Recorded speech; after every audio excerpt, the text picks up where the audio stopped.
A Articulação dos Povos Indígenas do Brasil, a APIB, já está se articulando para protocolar uma ação direta de inconstitucionalidade no Supremo Tribunal Federal contra essa lei do marco temporal, né? A Lei 14.701, que vai ter aí trechos do marco temporal após a derrubada dos vetos do presidente Lula, né? O Congresso Nacional derrubou nessa quinta-feira os vetos feitos pelo presidente Lula à lei do marco temporal.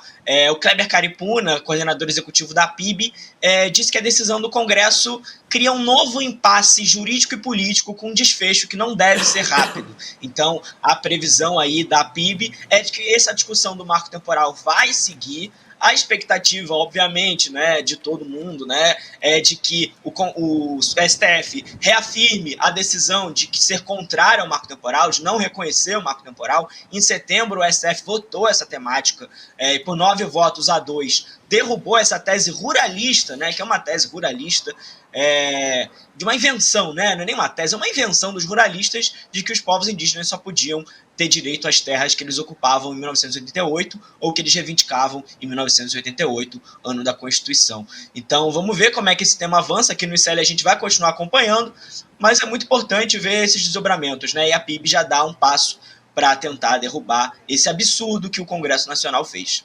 Outro destaque que você traz para a gente agora é a criação do Observatório Nacional da Violência contra os Educadores, né?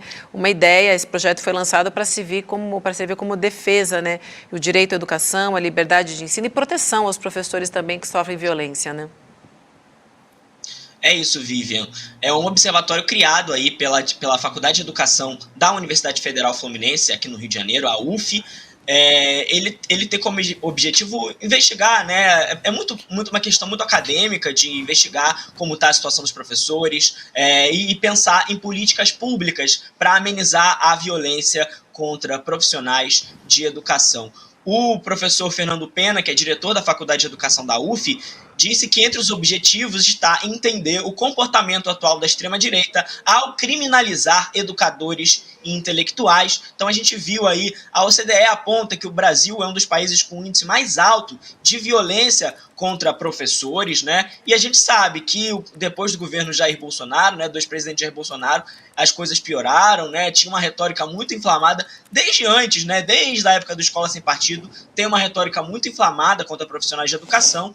E esse observatório ele vem para dar suporte a esses professores e pensar em políticas públicas que possam amenizar essa questão.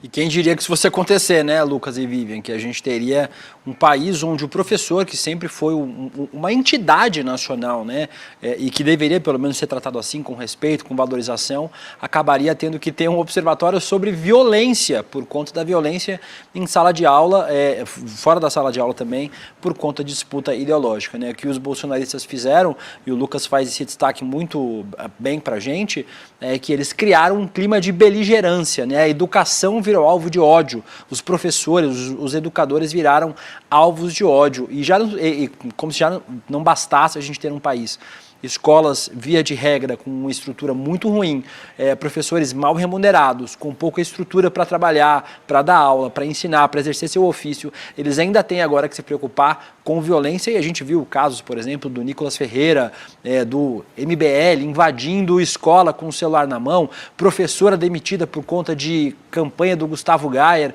para que essa professora fosse demitida porque ela estava com uma camiseta que ele não gostou. Então, o patrulhamento ideológico dos professores e a violência física, em muitos casos, é um triste retrato do momento que a gente vive no Brasil. E para a gente fechar a participação do Lucas hoje, tem o destaque do professor Lindener Pareto, na coluna dele também no iclnoticias.com.br, né? É isso, Vivi. Um artigo bem divertido aí do Lindener Pareto sobre esse fim de ano na vida dos professores. Já que estamos falando de professores, tem aí o Lindener com uma perspectiva até engraçada, né? Divertida para pensar o fim de ano, né? Final de 2023, final de ano nas escolas, já dá aquele cansaço tradicional, né? Então ele faz uma reflexão aí engraçada sobre essa situação e ele fala até do tapinha nas costas das falcianes nas salas de professores. Então fica aí essa recomendação desse artigo. E ele aponta, né, que nesse fim de ano ele está que nem o quadro O Grito, do Edvard Munch, né, que é um clássico quadro. Então o Lindener faz essa comparação aí para a gente lá no iclnoticias.com.br.